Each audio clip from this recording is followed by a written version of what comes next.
आज के इस डीप डाइव में हम एक बहुत ही गहरे और काफी संवेदनशील विषय पर बात करने वाले हैं। मतलब एक ऐसा सच जो अक्सर परिवारों को अंदर ही अंदर खोखला कर देता है। बिल्कुल। ये एक ऐसा विषय है जिस पे आमतौर पर लोग बात करने से बचते हैं। सही बात है।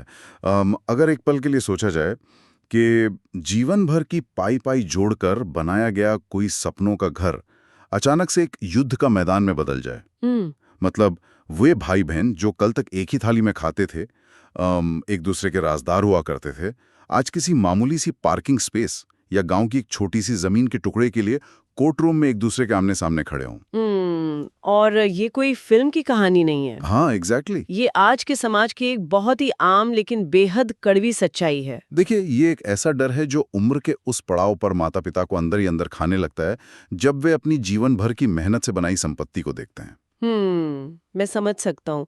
मतलब उनके मन में क्या चलता होगा उस वक्त। बिल्कुल, सवाल ये नहीं होता कि संपत्ति का बाजार भाव कितना है। असली सवाल तो ये होता है कि क्या ये संपत्ति उनके जाने के बाद बच्चों को एक साथ बांध कर रखेगी या उनके बीच की उस आखिरी नाजुक कड़ी को भी तोड़ देगी। हाँ, वही।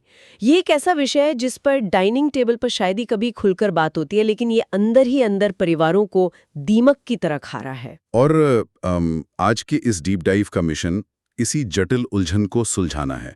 हम सिर्फ कानूनी पचड़ों या वसीयत के ड्राफ्ट की बात नहीं करेंगे, बल्कि इसके पीछे के इंसानी दिमाग और भावनाओं को गहराई से खंगालेंगे। जो कि बहुत जरूरी है। बिल्कुल। और आधुनिक समय के इन झगड़ों को देखकर मुझे अक्सर एक ऐतिहासिक उदाहरण याद आता है। मतलब एक ऐसा व्यक्ति जिसके पास सत्ता हथियाने का हर कानूनी और सामाजिक बहाना मौजूद था। अच्छा। हाँ, फिर भी उसने उस सत्ता को ठोकर मार दी। इशारा बहुत साफ है। हम बात कर रहे हैं उस छोटे भाई की जिसे बिना मांगे दुनिया का सबसे बड़ा साम्राज्य यानी अयोध्या का राज सिंहासन मिल गया था। एग्जैक्टली, भरत की कहानी। हाँ, हम राम की नहीं बल्कि भरत की कहानी के उस पहलू का विश्लेषण करेंगे जो आज के दौर के लालच और संपत्ति के झगड़ों पर एक बहुत गहरा मनोवैज्ञानिक प्रकाश डालता है। तो अगर हम सीधे उस दौर में चलें, राजा दशरथ का निधन हो चुका है और राम को वनवास दे दिया गया है। लेकिन दिलचस्प बात यह है कि भरत को इन सब की कोई भनक तक नहीं थी, क्योंकि वे अयोध्या में नहीं बल्कि अपने ननिहाल में थे। इस पूरी महल की राजनीति से वे पूरी तरह कटे हुए थे। यही इस घटना का सबसे क्रिटिकल पॉइंट है। अच्छा, वो कैसे? देखिए, जब भरत को वापस बुलाया जाता है तो वे एक सामान्य राजकुमार की तरह अपने घर लौट रहे होते हैं। उनके दिमाग में एक भव्य, अमृत, जीवंत और खुशहाल अयोध्या की छवि होती है। स्वाभाविक है, वो तो अपने घर आ रहे थे। बिल्कुल। लेकिन जब वे शहर की सीमा में प्रवेश करते हैं तो उन्हें कोई जश्न नहीं दिखता। अयोध्या की सड़कें पूरी तरह शांत थीं, घरों की खिड़कियां बंद थीं और जो नागरिक कल तक उन्हें प्यार से देखते थे, आज उनकी नजरों में केवल संदेह, दुख और एक अजीब सी खामोशी थी। बाप रे, मतलब एकदम सन्नाटा। हाँ, महल का वो ठंडा और सन्नाटे से भरा माहौल किसी भी इंसान को विचलित कर देने के लिए काफी था। ये तो किसी भी इंसान को अंदर से हिला देने वाला माहौल है। और फिर जब वे महल पहुंचते हैं तो उन्हें वो खबर मिलती है जिसने पूरे इतिहास की दिशा ही बदल दी। माता कैकेयी उन्हें ये सब कैसे बताती है? मतलब उनका क्या रिएक्शन था? कैकेयी बड़े गर्व के साथ भरत को वो खबर सुनाती हैं। गर्व के साथ? हाँ, वो कहती हैं कि पिता दशरथ अब नहीं रहे, राम को 14 वर्ष के लिए वन भेज दिया गया है, और सबसे बड़ी बात कि उन्होंने भरत के लिए अयोध्या का राज सिंहासन पूरी तरह सुरक्षित कर लिया है।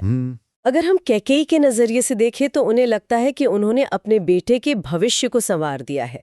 एक माँ के रूप में उन्होंने वो सब हासिल कर लिया था जो भौतिक दृष्टि से सर्वोच्च है, यानी पूर्ण सत्ता और असीमित संपत्ति। रुकिए, यहीं पर मेरा दिमाग थोड़ा उलझता है। क्या हुआ? मतलब इंसान की स्वाभाविक फितरत तो यही कहती है कि हम सब कुछ हथिया लेना चाहते हैं। अगर किसी को अचानक दुनिया की सबसे बड़ी लॉटरी लग जाए, तो वो जश्न मनाता है, पार्टी देता है। हाँ, वो तो है। और यहाँ तक कि उस समय के समाज और राजनीति के हिसाब से भी मंत्रियों का एक बड़ा तबका ऐसा था जो चाहता था कि भरत चुपचाप सत्ता संभाल लें। बिल्कुल। राज्य को एक राजा की जरूरत थी। तो भरत का राज्याभिषेक तो पूरी तरह लीगल भी था ना? नहीं, ये एक बहुत ही जायज बात है। राजनीतिक और सामाजिक दबाव उस वक्त बहुत ज्यादा था। मंत्रियों का तर्क था कि सिंहासन खाली नहीं रह सकता। हाँ? लेकिन भरत की मनोवैज्ञानिक और भावनात्मक प्रतिक्रिया उस लॉटरी जीतने वाले इंसान से बिल्कुल उलट थूं। एक आम इंसान सत्ता पाकर शायद खुश होता, लेकिन भरत पूरी तरह टूट गए। मतलब उन्होंने जश्न नहीं मनाया? बिल्कुल नहीं। वे ना केवल रोए, बल्कि उन्होंने उस सिंहासन को एक भयानक कलंक की तरह देखा। उन्होंने अपनी माँ से दूरी बना ली, उन्हें गले लगाने के बजाय उनसे बहुत पीछे हट गए। तो क्या इसका मतलब यह है कि उन्होंने उस सत्ता को सिर्फ इसलिए ठुकरा दिया क्योंकि वे राम से प्यार करते थे, या इसके पीछे कोई और गहरा दर्शन था? मतलब ये सिर्फ भावुकता तो नहीं हो सकती? प्यार तो था ही, लेकिन बात सिर्फ प्यार की नहीं थी। भरत ने उस सिंहासन की ओर देखा तक नहीं, क्योंकि उनके लिए वो सत्ता एक अवसर नहीं थी। तो क्या थी? उन्होंने उस संपत्ति को छीनी हुई संपत्ति के रूप में देखा। उन्होंने महसूस किया कि इस सिंहासन की कीमत उनके पिता के प्राण और उनके बड़े भाई के अधिकार से चुकाई गई है। ओह, ये तो बहुत गहरी बात है। हाँ, ये एक ऐसा क्षण था जहां भरत ने ये स्पष्ट कर दिया कि जो सिंहासन और संपत्ति प्रेम और न्याय की नींव पर नहीं टिकी है, वो केवल एक पाप का बोझ है। अगर कोई व्यक्ति ऐसी नींव पर अपना घर बनाता है जो छल और अन्याय पर टिकी हो, तो वो घर उसे कभी शांति नहीं दे सकता। ये देखना सचमुच हैरान करने वाला है। मतलब जहां एक तरफ आज लोग दूसरों का हिस्सा हड़पने के लिए हर हद पार कर जाते हैं, वहीं भरत ने बिना एक पल गंवाए सब कुछ पीछे छोड़ने का फैसला किया। बिल्कुल। और फिर जो हुआ वो शायद इतिहास का सबसे अनोखा टकराव है। वे महल की सुख सुविधाओं को छोड़कर चित्रकूट के उन खतरनाक जंगलों की ओर निकल पड़ते हैं जहां राम ठहरे हुए थे। और यहाँ ध्यान देने वाली बात यह है कि भरत चित्रकूट की ओर एक राजा की तरह अपने शाही रथ पर सवार होकर नहीं जाते हैं। अच्छा, फिर कैसे जाते हैं? वे नंगे पैर एक सन्यासी के वस्त्र धारण करके पैदल उस घने जंगल में प्रवेश करते हैं। बिना जूतों के? हाँ, नंगे पैर। ये उनका प्रायश्चित था उस छीनी हुई संपत्ति के लिए, जिसे उन्होंने कभी मांगा ही नहीं था। जब हम महल के उस तनावपूर्ण माहौल से निकलकर चित्रकूट के इस दृश्य की ओर बढ़ते हैं, तो ये देखना अद्भुत है कि कैसे एक इंसान भौतिक सुखों से खुद को अलग कर रहा है। तो जब भरत और राम आमने सामने आते हैं तो वहां कोई युद्ध नहीं होता, बल्कि एक ऐसी बहस होती है जो इंसान की समझ से परे लगती है। मतलब ये कैसा टकराव था? देखिए, दुनिया के इतिहास में अक्सर भाइयों को संपत्ति या सत्ता पाने के लिए एक दूसरे का खून बहाते देखा गया है। हाँ, बिल्कुल। इतिहास भला पड़ा ऐसी कहानियों से। हाँ, लेकिन चित्रकूट में दोनों भाई संपत्ति और सत्ता को छोड़ने के लिए लड़ रहे थे। छोड़ने के लिए? हाँ, ये अधिकारों की लड़ाई नहीं थी, बल्कि ये त्याग की लड़ाई थी। भरत राम के चरणों में गिरकर विनती करते हैं कि अयोध्या पर सिर्फ उनका ही अधिकार है और भरत केवल उनके सेवक हैं। वो कहते हैं कि वे इस छीनी हुई संपत्ति का और इस पाप का भार नहीं सह सकते। लेकिन राम भी तो अपनी जगह अडिग थे। मतलब वे कह सकते थे कि ठीक है, तुम इतना जोर दे रहे हो तो मैं मान जाता हूँ, मैं वापस आ जाता हूँ। पर उन्होंने ऐसा नहीं किया। क्योंकि राम के लिए ये केवल सिंहासन या सत्ता का मामला नहीं था, ये सत्य और पिता को दिए गए वचन का मामला था। अच्छा। उनका तर्क था कि पिता को दिया गया वचन किसी भी राजमुकुट से कहीं ज्यादा बड़ा है। ये एक ऐसी वैचारिक टक्कर थी जहां दोनों ही अपनी अपनी जगह नैतिक रूप से सही थे। सही बात है, दोनों का अपना अपना सच था। बिल्कुल। और जब दोनों में से कोई भी पीछे हटने को तैयार नहीं होता, तो अंततः भरत एक ऐसा समाधान निकालते हैं जो आज भी नेतृत्व और संपत्ति प्रबंधन की एक बहुत बड़ी मिसाल है। अरे वाह, क्या बात कर रहे हैं। वे राम की चरण पादुकाएं यानी लकड़ी के खड़ाऊ मांग लेते हैं। मुझे याद है ये हिस्सा। लेकिन क्या ये सिर्फ एक भावुक दृश्य था? नहीं, ये कोई प्रतीकात्मक भावुकता मात्र नहीं थी।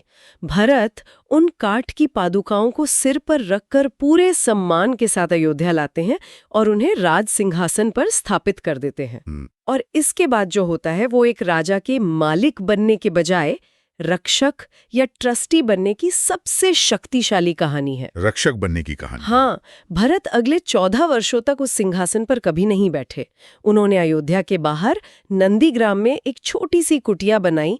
जमीन पर सोते हुए, कंदमूल खाते हुए उन्होंने अयोध्या का राजकाज केवल एक केयरटेकर के रूप में संभाला। यानी मालिक बनने के बजाय ट्रस्टी बन जाना। एकदम सही। भरत ने दुनिया के सामने ये साबित कर दिया कि सच्चा उत्तराधिकारी वो नहीं है जो संपत्ति का अंधाधुंध उपयोग करे, बल्कि वो है जो उसे सुरक्षित रखे।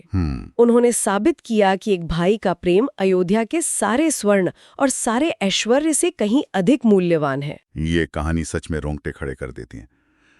लेकिन चलिए त्रेता युग के इन महान आदर्शों से बाहर निकलकर आज के कंक्रीट के जंगलों में आते हैं। हाँ, ये जरूरी है। आज जब लोग एक एक इंच जमीन के लिए या पुश्तैनी घर की एक बालकनी के लिए सालों साल कोर्ट के चक्कर काट रहे हैं, ऐसे समय में भरत का ये चरम त्याग आधुनिक पीढ़ियों के लिए क्या मायने रखता है? क्या ये आज की दुनिया में व्यवहारिक भी है? ये सबसे महत्वपूर्ण सवाल है और इसी पर हमें सबसे ज्यादा विचार करने की जरूरत है। जब हम आज के पारिवारिक विवादों का मनोवैज्ञानिक विश्लेषण करते हैं तो पता चलता है कि समस्या जमीन, ईंट गारे या कागज के टुकड़ों की है ही नहीं। तो फिर समस्या क्या है? देखिए, जैसे जैसे इंसान बड़ा होता है, उसकी असुरक्षाएं, उसका अहंकार उन खूबसूरत बचपन की यादों पर हावी होने लगता है जब वे भाई बहन हर चीज साझा करते थे। तो अगर लड़ाई 1 करोड़ के फ्लैट की नहीं है तो फिर असल में लड़ाई किस चीज की है? वे लोग कोर्ट में किस चीज के लिए लड़ रहे हैं? वे अपनी अहमियत साबित करने के लिए लड़ रहे हैं। अहमियत, हाँ। ये वैलिडेशन की भूख है। इसे एक बहुत ही व्यावहारिक उदाहरण से समझते हैं। मान लीजिए एक वसीयत में किसी एक भाई को 60% हिस्सा मिलता है और दूसरे को 40%। ठीक है। जो दूसरा भाई कोर्ट जा रहा है वो सिर्फ 10% अतिरिक्त पैसों या जमीन के लिए नहीं लड़ रहा है। उसके दिमाग में एक इमोशनल मैथ यानी भावनात्मक गणित चल रहा है। Emotional math? हाँ, वो उस वसीयत को एक सर्टिफिकेट की तरह देख रहा है जो ये कहता है कि माता पिता ने उसे मुझसे 10% ज्यादा प्यार किया। ओह, ये तो बहुत ही जबरदस्त पॉइंट है। मतलब संपत्ति का बंटवारा असल में प्यार को मापने का एक पैमाना बन जाता है। बिल्कुल। जो बच्चा खुद को कमतर महसूस करता है वो संपत्ति के जरिए उस प्यार को वसूलना चाहता है। एग्जैक्टली। संपत्ति तो बस एक बहाना बन जाती है। वो उन पुरानी भावनात्मक चोटों और दबे हुए मनमुटावों का युद्ध क्षेत्र बन जाती है। जो कड़वाहट बचपन में शायद किसी खिलौने को लेकर शुरू हुई थी या इस बात पर शुरू हुई थी कि माँ हमेशा तुम्हारी ही बात सुनती है, वो बड़े होकर प्रॉपर्टी के विवाद में बदल जाती है। सही बात है। अक्सर जिसे हम गुस्सा या लालच समझते हैं वो वास्तव में दुख, असुरक्षा और अस्वीकृति की भावना होती है। दुख अक्सर गुस्से का मुखौटा पहन लेता है। तो इसका मतलब यह है कि जब माता पिता किसी बंद लिफाफे में वसीयत छोड़कर चले जाते हैं बिना अपने बच्चों से बात किए, तो वे असल में एक टाइम बम पीछे छोड़ रहे होते हैं। बहुत सही उपमा दिया आपने। एक टाइम बम भी है वो। और माता पिता अक्सर ऐसा इसलिए करते हैं क्योंकि वे असहज बातचीत से बचना चाहते हैं या उन्हें लगता है कि वे अपनी संपत्ति पर नियंत्रण खो देंगे। हाँ, और ये माता पिता द्वारा की जाने वाली सबसे बड़ी भूल है। वे ये नहीं समझते कि ये टाइम बॉम्ब कैसे फटता है। कैसे फटता है? देखिए, जब माता पिता बिना स्पष्ट संवाद के इस दुनिया से चले जाते हैं तो बच्चों के पास सवाल पूछने के लिए कोई नहीं बचता। वे क्यों और कैसे के उस खालीपन को अपनी कल्पनाओं और सुरक्षाओं और संदेहों से भर लेते हैं। उन्हें लगने लगता है कि जरूर मेरे भाई या बहन ने पिताजी को बहकाकर ये वसीयत लिखवाई होगी, और यहीं से वो विस्फोट होता है जो पूरे परिवार को तबाह कर देता है। अगर हम राजा दशरथ की स्थिति को भी देखें तो वहां भी तो यही हुआ था ना? बिल्कुल। मतलब उन्होंने अपनी योजना के बारे में रानियों या भरत के साथ पहले से कोई स्पष्ट संवाद नहीं किया। बस अचानक एक दिन राजाभिषेक की घोषणा कर दी। उनका वो रहस्य रखना ही तो सारी मुसीबत की जड़ बना। बहुत ही सटीक तुलना है। दशरथ का संवाद न करना ही उस पूरी त्रासदी का मूल कारण बना। इसीलिए आज के समय में माता पिता के लिए ये बहुत जरूरी है कि वो इस टाइम बॉम्ब को समय रहते डिफ्यूज करें, यानी बात करें। हाँ, वित्तीय योजनाओं को किसी राज्य का गहरा रहस्य बनाकर नहीं रखना चाहिए। माता पिता को पूरी पारदर्शिता के साथ अपने सभी बच्चों को एक साथ बिठाकर ये समझाना चाहिए कि उन्होंने जो भी फैसले लिए हैं वे क्यों लिए हैं, इसके पीछे का कारण क्या है। सही बात है। और अगर कोई बच्चा इस बंटवारे से नाराज होता भी है तो कम से कम माता पिता के जीवित रहते हुए उस नाराजगी पे बात तो की जा सकती है। बिल्कुल की जा सकती है। उस कड़वाहट को दूर करने की कोशिश तो की जा सकती है ना। यही इस प्रक्रिया का सबसे बड़ा फायदा है। संवाद हर शंका का समाधान कर सकता है। हम्म। और सिर्फ माता पिता ही नहीं, युवा पीढ़ी को भी भरत की कहानी से ये सीखना चाहिए कि किसी भाई या बहन का दिल दुखाकर उन्हें रुलाकर प्राप्त की गई संपत्ति आम वास्तव में एक जहर के समान है। जहर। हाँ, वो संपत्ति कभी मानसिक शांति नहीं दे सकती। अगर एक भाई आर्थिक रूप से संघर्ष कर रहा है और दूसरा कानूनी दांव पेच लगाकर सब कुछ अपने नाम कर लेता है, तो उस जीत में भी एक बहुत बड़ी हार छिपी है। एक ये बात बहुत गहराई तो उतरती है। उस विशाल बैंक बैलेंस या उस आलिशान मकान का क्या फायदा जब दिवाली के दिन या किसी त्योहार पर घर बुलाने के लिए कोई अपना ही ना बचे। एग्जैक्टली।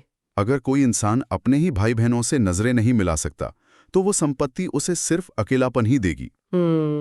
यही इस पूरी चर्चा का मुख्य निष्कर्ष है। दुनिया की सबसे बड़ी विरासत कोई रियल एस्टेट, जमीन का टुकड़ा या बैंक बैलेंस नहीं है। तो क्या है? सबसे बड़ी विरासत है एकता की संस्कृति। माता पिता को अपने बच्चों के लिए सिर्फ संपत्तियां नहीं छोड़नी चाहिए, बल्कि ऐसा संवाद और ऐसे मूल्य छोड़ने चाहिए जो उन्हें एक साथ बांधे रखें। बहुत खूब।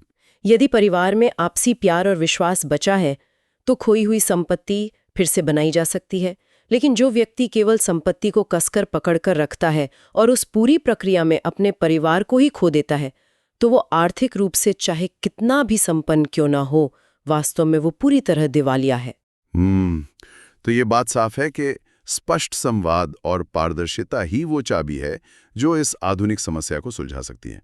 जो लोग आज किसी पारिवारिक विवाद या संपत्ति के झगड़े में उलझे हुए हैं, उन्हें एक पल रुककर अमृत की उस कहानी को जरूर याद करना चाहिए। बिल्कुल याद करना चाहिए। शांति और आपसी प्रेम के लिए थोड़ी सी भौतिक संपत्ति का मोह छोड़ना वाकई एक बहुत सस्ता सौदा है। क्योंकि अंततः जीवन की सार्थकता इस बात में नहीं है कि किसी इंसान ने कितनी संपत्ति जमा की या कितने बड़े मकान बनाए, बल्कि इस बात में है कि उसने उन मकानों के भीतर कितने रिश्ते बचाकर रखे। सही कहा। और आज इस डीप डाइव को समाप्त करते हुए एक पल के लिए इस बात पर विचार किया जा सकता है, अगर कल सुबह किसी इंसान की सारी भौतिक संपत्ति, उसके सारे बैंक बैलेंस और मकान अचानक कहीं गायब हो जाएं, तो क्या उसके पास इतने गहरे पारिवारिक रिश्ते बचे हैं जो उसे ये एहसास दिला सकें कि वो अभी भी दुनिया का सबसे अमीर इंसान है? बहुत गहरा सवाल है ये, है ना? ये एक ऐसा सवाल है जो श्रोताओं को ईंटों से बने मकानों को रिश्तों की कसौटी पर तौलने पर मजबूर कर देता है।